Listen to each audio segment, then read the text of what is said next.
কমিটির সাংগঠনিক সম্পাদক আমাদের তারেক রহমান ভাইকে কিছু বলার জন্য অনুরোধ করছি। তারেক রহমান ভাই।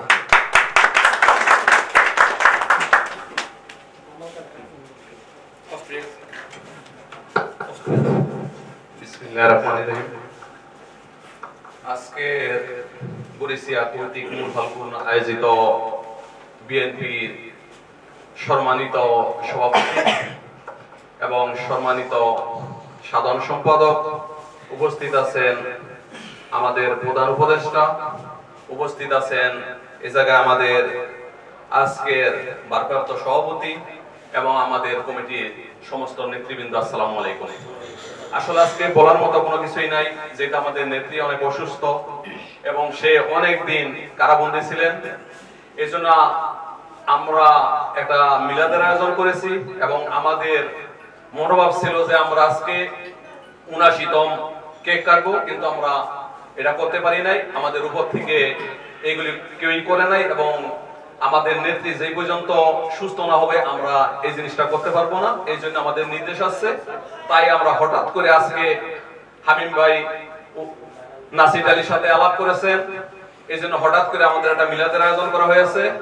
এতে আমরা অনেক গর্বিত যে হঠাৎ করে যে আমরা এত লোক এখানে হয়েছি। বিশেষ করে বলতে তো কোনো কিছুই নাই, যে মানুষের দেখেন স্বৈরাচারী শাসক মানুষ কিভাবে করে, আজকে স্বৈরাচারী করতে করতে তার এভাবে পতন হয়েছে যেটা আমরা নিজেরও কল্পনা করি নাই। আর সে যে স্বৈরাচারী করছে, মানুষের সাথে মানুষের রাশারাশি থাকতে পারে, অনেক কিছুই থাকতে পারে। আপনারা একটা দৃষ্টান্ত দেখেন যে একটা মানুষ মনে করেন আয়না ঘরে 12 বছর 13 বছর, এক লোক বের হয়েছে 12 বছর পরে আয়না ঘর থেকে, সে দিন কি মাস কি বছর কি জানেই না। এটা জিজ্ঞাসা করা হয়েছে যে 2024, এ বলছে 2024 কি, কিন্তু মানুষের আসলে পতন কিভাবে সে কি বলা যায় না। হয়তো আল্লাহ তার দিকে দেখছে যে জুলুম করতে করতে তার জুলমের আর কোনো শেষ ছিল না, এই জন্য আল্লাহ এইভাবে পতন করছে যে আর জীবনে বাংলাদেশে আসতে পারবে না। তবে সংগ্রামী সাথী বন্ধুগণ, আমরা একটা জিনিস বলতে চাই, আমরা এই 14 বছরে আমরা ক্ষমতায় ছিলাম না, কিন্তু আমাদের নেতা কর্মীরা যে কষ্ট করছে, আমরা বেলজিয়াম গিয়েছি, আমরা সুইডেন গিয়েছি, আমরা রোমে গিয়ে আন্দোলন করেছি, আমরা সবকিছু করেছি, কিন্তু আমাদের এটাই সবচেয়ে গর্ব ছিল। আমাদের যারা মোটামুটি ভাবে যারা বিএনপি করে মনের থেকে সব সময় তারা বলতো যে না একদিন ক্ষমতায় বিএনপি আসবে। আমরা গত বছর আন্দোলন করছি, নাসির ভাইয়ের সাথে আমি ভোর 5টা পর্যন্ত নাসির ভাইয়ের সাথে ছিলাম। নাসির ভাই বলছে যে তারে তোমরা কেউ হতাশ হবা না, কিন্তু আমরা জানি একদিন তার পতন হবে। এর ভিতরে মনে করেন যে আমাকে যে প্রধান উপদেষ্টা আনিস ভাই, তার মুখে অনেক বিষ কে লেগে এও একদিন তো বলছিল এই চায়নাবারের সামনে যে তারে চিন্তা করিস না, একদিন শেখ হাসিনার পতন ঠিকই হবে। ইনশাআল্লাহ হয়েছে, আমরা এই জন্য অনেক খুশি। আজ যারা মনে করেন এই যে আপাতত আমরা দেখছি 7-8 বছর, আমি জানি না, আমি 2018 এই জায়গায় আসছি, আসার পরে বিএনপিতে যারা মোটামুটি আমরা ছিলাম আমরা শ্রম দিছি।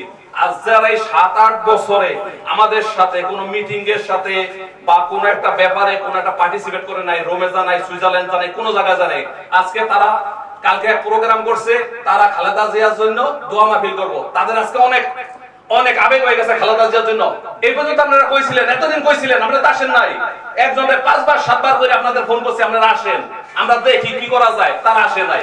আপনাদের যদি কোনো মতভেদ থাকে বলেন, সভাপতি আছে, প্রধান উপদেষ্টা আছে, রুহুল আমিন ভাই অনেক ইজ্জত করি, ঠিক আছে, এ আছে, হামিম ভাই আছে, ইদিস হাওলাদার আছে, আপনারা সমঝোতা করেন, আপনাদের পদ লাগবে, পদ নেন, সমস্যা নাই, আপনারা আগে থাকেন, আমরা পিছনে থাকুন। আমরা কি ওই পদের লালসা দল করি না আর করবো না। আপনারা আইসা কোন, কিন্তু কালকে আপনারা যে জিনিসটা করছেন এটা একেবারেই করণীয় নয়, আর এটা দলের থেকে কোনো সাপোর্ট করার মতো কোনো কিছু না। তো সংগ্রামী সাথী বন্ধুগণ, আমরা চাইবো এই ইতালিতে মূল ফাল্গুনে যেভাবে সংগঠিত আমরা হইছি, আমাদের একটা কমিটিতে মূল ফাল্গুনে আমরা ইতালির ভিতরে চ্যালেঞ্জ করুম যে আমাদের কোনো মতভেদ নাই, আর আমাদের মত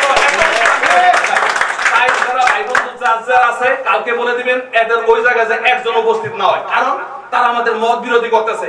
এবং আমির হোসেন খোরশু ভাই আজকে স্ট্যাটাস দিছে কোন সুবিধাবাদীদের দলে জায়গা দেওয়া যাবে না।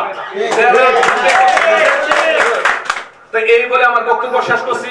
বাংলাদেশ জিন্দাবাদ, তারেক জিয়া জিন্দাবাদ, খালেদা জিয়া জিন্দাবাদ, শহীদ জিয়া অমর হোক। আসসালামু আলাইকুম।